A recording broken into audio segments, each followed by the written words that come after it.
ओम शांति। आज 11 नवंबर 2024 के बाबा के अनमोल मधुर महावाक्य सुनेंगे।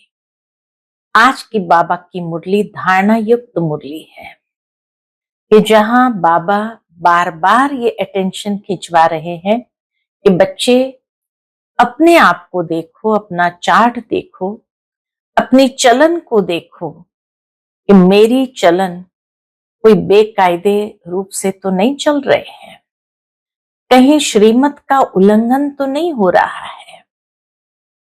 लेकिन बाबा की श्रीमत के अनुसार हमारा हर कदम है। साथ ही बाबा कहे हमेशा ये अटेंशन रहे, जो कर्म हम करेंगे हमें देख और करेंगे, तो इसीलिए मेरे कर्म श्रेष्ठ है। कभी मुरली मिस तो नहीं करते हैं, मिथ्या अहंकार तो नहीं आ जाता है। बाबा कहे अपनी आंखों को देखो कि आंखें कहीं धोखा दे, पद्मों की कमाई से हमें वंचित तो नहीं कर रही है। हमेशा अंतर्मुखी होकर के बाबा को याद करें और विकर्मों से बचे रहे। तो सुनते हैं आज के बाबा के अनमोल धारणा युक्त महावाक्य। ओम शांति। मीठे बच्चे, अपने ऊपर पूरी नजर रखो, कोई भी बेकायदे चलन नहीं चलना। श्रीमत का उल्लंघन करने से गिर जाएंगे। आज की मुरली से प्रश्न है, पद्मा पदम पति बनने के लिए कौन सी खबरदारी चाहिए? उत्तर, सदैव ध्यान रहे जैसा कर्म हम करेंगे हमें देख और भी करने लगेंगे। किसी भी बात का मिथ्या अहंकार न आए, मुरली कभी भी मिस न हो। मनसा वाचा कर्मणा अपनी संभाल रखो। ये आंखें धोखा न दे तो पद्मों की कमाई जमा कर सकेंगे। उसके लिए अंतर्मुखी होकर बाप को याद करो और विकर्मों से बचे रहो। ओम शांति। रूहानी बच्चों को बाप ने समझाया है, यहां तुम बच्चों को इस ख्याल में जरूर बैठना होता है, ये बाबा भी है, टीचर और सतगुरु भी है, और यह भी महसूस करते हो बाबा को याद करते करते पवित्र बन पवित्र धाम में जाकर पहुंचेंगे। बाप ने समझाया है कि पवित्र धाम से ही तुम नीचे उतरते हो, परम धाम से ही नीचे उतरते हो। उसका नाम ही है पवित्र धाम। परम धाम को आज नया नाम दिया पवित्र धाम। सतो प्रधान से फिर सतो रजो तमो। अभी तुम समझते हो कि हम नीचे गिरे हुए हैं, अर्थात वैशाली में है। बल तुम संगम युग पर हो, परंतु ज्ञान से तुम जानते हो कि हमने किनारा किया हुआ है। फिर भी अगर हम शिव बाबा की याद में रहते हैं तो शिवालय दूर नहीं है। बाबा कहे अगर तुम जानते हो कि संगम युग पर हो, परंतु ज्ञान से तुमने किनारा किया हुआ है, फिर भी अगर हम शिव बाबा की याद में रहते तो शिवालय से दूर नहीं है। शिव बाबा को याद नहीं करते तो शिवालय बहुत दूर है। सजाएं खानी पड़ेगी, नेचुरल है। शिव बाबा को याद नहीं करते तो शिवालय तो दूर है ही है, सजाएं भी खानी पड़ती है तो बहुत दूर हो जाता है। तो बाप बच्चों को कोई जास्ती तकलीफ नहीं देते हैं। क्या कहते हैं पहली पहली धारणा? एक तो बार बार कहते हैं मनसा वाचा कर्मणा पवित्र बनना है, अपने शिवालय में जाना है, पवित्र धाम में जाना है। तो बाबा बार बार कहते हैं मनसा वाचा कर्मणा पवित्र बनना है। ये आंखें भी बड़ा धोखा देती है, इनसे बहुत संभाल कर चलना होता है। बाप ने समझाया है कि ध्यान और योग बिल्कुल अलग है। ध्यान अलग चीज है, योग अलग चीज है। योग अर्थात याद। आंखें खुली होते भी तुम याद कर सकते हो। ध्यान को कोई योग नहीं कहा जाता है। भोग भी ले जाते हैं तो डायरेक्शन अनुसार ही जाना है। इसमें माया भी बहुत आती है। ध्यान में बहुत संभल करके जाना होता है, डायरेक्शन अनुसार जाना होता है, नहीं तो बाबा कहे माया बहुत आती है। माया ऐसी है जो एकदम नाक में दम कर देती है। जैसे बाप बलवान है, वैसे माया भी बड़ी बलवान है। इतनी बलवान है जो सारी दुनिया को वैशाली में ढकेल दिया है। इसलिए इसमें बहुत खबरदारी रखनी होती है। बाप के कायदे अनुसार याद चाहिए। बाप की याद भी कायदे अनुसार चाहिए। बेकायदे कोई काम किया तो एकदम गिरा देती है। माया ऐसी है जो एकदम गिरा देती है। ध्यान आदि की कभी कोई इच्छा नहीं रखनी है। इच्छा मात्रम अविद्या। बाप तुम्हारी सब मनोकामनाएं बिगर मांगे पूरी कर देते हैं अगर बाप की आज्ञा पर चले तो। बाबा की एक एक आज्ञा पर चले तो बाबा कहे मैं आपकी सारी मनोकामनाएं बिगर मांगे ही पूरी कर देता हूं। अगर बाप की आज्ञा न मान उल्टा रास्ता लिया तो हो सकता है स्वर्ग के बदले नरक में ही गिर जाए। गायन भी है, गज को ग्राह ने खाया। बहुतों को ज्ञान देने वाले, भोग लगाने वाले आज है कहां? क्योंकि बेकायदे चलन के कारण पूरे मायावी बन जाते हैं। डीटी बनते बनते डेविल बन जाते हैं। बाप जानते हैं कि बहुत अच्छे पुरुषार्थी जो देवता बनने वाले थे वो असुर बन असुरों के साथ रहते हैं, ट्रेटर हो जाते हैं। बाप का बनकर फिर माया के बन जाते, उन्हें ट्रेटर कहा जाता है। अपने ऊपर नजर रखनी होती है। श्रीमत का उल्लंघन किया तो यह गिरे, पता भी नहीं पड़ेगा। बाप तो बच्चों को सावधान करते हैं कि कोई ऐसी चलन न चलो जो रसाताल में पहुंच जाओ। कल भी बाबा ने समझाया, बहुत गोप है, आपस में कमेटियां आदि बनाते हैं, जो कुछ करते हैं श्रीमत के आधार बिगर करते हैं तो डिससर्विस करते हैं। बिगर श्रीमत करेंगे तो गिरते ही जाएंगे। बाबा ने शुरू में कमेटी बनाई थी तो माताओं की बनाई थी, क्योंकि कलश तो माताओं को ही मिलता है। वंदे मातरम गाया हुआ है ना। अगर गोप लोग कमेटी बनाते हैं तो वंदे गोप तो गायन नहीं है, ये गायन तो है नहीं। वंदे गोप श्रीमत पर नहीं तो माया के जाल में फंस पड़ते हैं। बाबा ने माताओं की कमेटी बनाई, उन्हों के हवाले सब कुछ कर दिया। पुरुष अक्सर करके देवाला मारते हैं, स्त्रियां नहीं। तो बाप भी कलश माताओं पर रखते हैं। इस ज्ञान मार्ग में माताएं भी देवाला मार सकती है। पद्मा पदम भाग्यशाली जो बनने वाले हैं वह माया से हार खाकर देवाला मार सकते हैं। इसमें स्त्री पुरुष दोनों देवाला मार सकते हैं और मारते भी है, मार सकते हैं और मारते भी है। कितने हार खाकर चले गए तो या देवाला मार दिया ना। बाप समझाते हैं भारतवासियों ने तो पूरा देवाला मारा है। माया कितनी जबरदस्त है जो समझ नहीं सकते हैं हम क्या थे, कहां से एकदम नीचे आकर गिरे हैं। यहां भी ऊंच चढ़ते चढ़ते फिर श्रीमत को भूल अपनी मत पर चलते हैं तो देवाला मार देते हैं। वो लोग तो देवाला मारते फिर 5-7 वर्ष बाद खड़े हो जाते हैं, यहाँ तो 84 जन्मों का देवाला मारते हैं। इतनी गुह्य गति बाबा ने बताई, यहाँ तो 84 जन्मों का देवाला मारते, ऊंच पद पा न सके, देवाला मारते ही रहते हैं।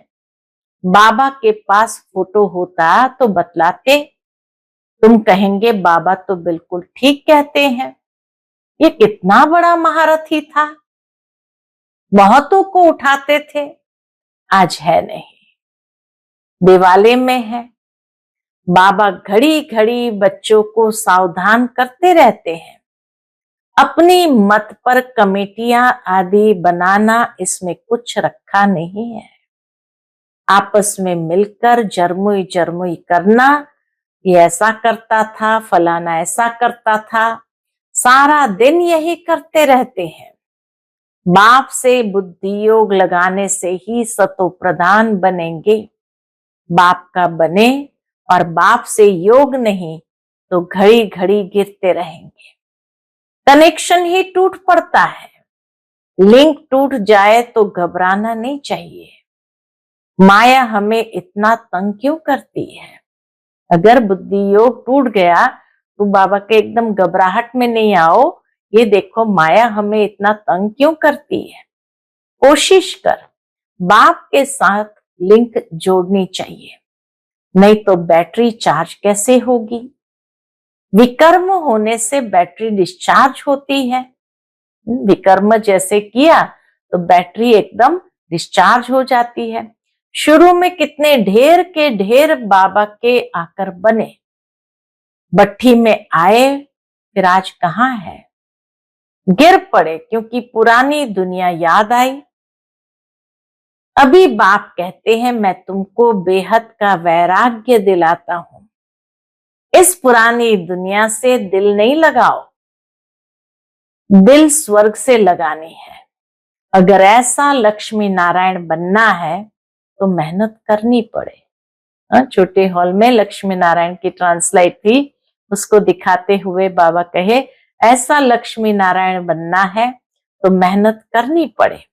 बुद्धि योग एक बाप के साथ होना चाहिए, पुरानी दुनिया से वैराग्य।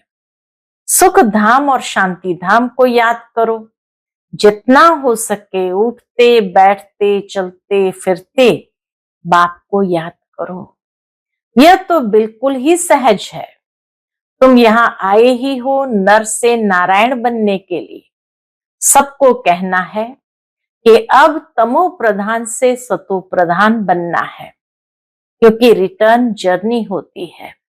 वर्ल्ड की हिस्ट्री ज्योग्राफी रिपीट माना नर्क से स्वर्ग, फिर स्वर्ग से नर्क, यह चक्र फिरता ही रहता है। बाप ने कहा है यहाँ स्वदर्शन चक्रधारी होकर बैठो। इसी याद में रहो कि हमने कितनी बार चक्कर लगाया है, अभी फिर से हम देवता बन रहे हैं। दुनिया में कोई भी इस राज को नहीं समझते हैं। ये ज्ञान देवताओं को है नहीं, ये ज्ञान तो देवताओं को है नहीं, वह तो है ही पवित्र। उनमें ज्ञान ही नहीं जो शंख बजाए, इसलिए ये अलंकार ब्राह्मणों के हैं। वह पवित्र है, उनको यह निशानी देने की दरकार नहीं है। निशानी तब होती है जब दोनों इकट्ठे होते हैं। तुमको भी निशानी नहीं, क्योंकि तुम आज देवता बनते बनते कल असुर बन जाते हो। इसलिए यह अलंकार बाबा के तुमको भी नहीं दे सकते हैं, क्योंकि आज देवता बनते बनते कल असुर बन जाते हो। बाप देवता बनाते, माया असुर बना देती है। बाप जब समझाते हैं तब पता पड़ता है कि सचमुच हमारी अवस्था गिरी हुई है। कितने बेचारे शिव बाबा के खजाने में जमा कराते, फिर मांग कर असुर बन जाते हैं। जमा करते बाबा के यज्ञ में, फिर मांग कर असुर बन जाते हैं। इसमें योग की ही सारी कमी है। योग से ही पवित्र बनना है। बुलाते भी हो बाबा आओ, हमें पतित से पावन बनाओ, जो हम स्वर्ग में जा सके। याद की यात्रा है ही पावन बन उच्च पद पाने के लिए। जो मर जाते हैं फिर भी जो कुछ सुना है तो शिवालय में आएंगे जरूर। पद भल कैसा भी पाए, एक बार याद किया तो स्वर्ग में आएंगे जरूर। बाकी ऊंच पद पा न सके, स्वर्ग का नाम सुनकर खुश होना चाहिए। फेल हो पाए पैसे का पद पा लिया, इसमें खुश नहीं हो जाना है। फीलिंग तो आती है ना, मैं नौकर हूं, पिछाड़ी में तुम्हें सब साक्षात्कार होंगे कि हम क्या बनेंगे, हमसे क्या विकर्म हुआ जो ऐसी हालत हुई है। मैं महारानी क्यों नहीं बनी। कदम कदम पर खबरदारी से चलने से तुम पद्मा पदम पति बन सकते हो। मंदिरों में देवताओं को पदम की निशानी दिखाते हैं, पदम के ऊपर खड़ा करते हैं। दर्जे में फर्क हो जाता है। आज की राजाई का कितना दबदबा रहता है तो अल्पकाल का। सदा काल के राजा तो बन न सके, तो भी बाप कहते हैं तुम्हें लक्ष्मी नारायण बनना है तो पुरुषार्थ भी ऐसा चाहिए। लक्ष्मी नारायण बनना है तो पुरुषार्थ भी ऐसा चाहिए। कितना हम औरों का कल्याण करते हैं, देखो अपने आप में अंतर्मुख हो, कितना समय बाबा की याद में रहते हो। अभी हम जा रहे हैं अपने स्वीट होम में, फिर आएंगे सुखधाम में। ये सब ज्ञान का मंथन अंदर में चलता रहे। बाप में ज्ञान और योग दोनों है, तुम्हारे में भी होना चाहिए। जानते हो हमें शिव बाबा पढ़ाते हैं तो ज्ञान भी हुआ और याद भी हुई। ज्ञान और योग दोनों साथ साथ चलता है। ऐसे नहीं योग में बैठो, बाबा को याद करते रहो और नॉलेज भूल जाए। बाप योग सिखलाते हैं तो नॉलेज भूल जाते हैं क्या? सारी नॉलेज उनमें रहती है। तुम बच्चों में भी नॉलेज होनी चाहिए, पढ़ना चाहिए। जैसा कर्म मैं करूंगी मुझे देख और भी करेंगे। मैं मुरली नहीं पढ़ूंगा तो और भी नहीं पढ़ेंगे। मिथ्या अहंकार आ जाता तो माया झट वार कर देती है। बाबा कहे मिथ्या अहंकार आ जाता है तो माया झट वार कर देती है। कदम कदम बाप से श्रीमत लेते रहना है, नहीं तो कुछ न कुछ विकर्म बन जाते हैं। बहुत बच्चे भूले करते हैं और बाप को नहीं बताते हैं। ये भी बाबा जानते हैं कि बहुत बच्चे भूले करते हैं, बाप को नहीं बताते हैं। तो क्या होता है, तो अपना ही सत्यानाश कर लेते हैं। गफलत होने से माया थप्पड़ लगा देती है, वर्थ नॉट अ पेनी बना देती है।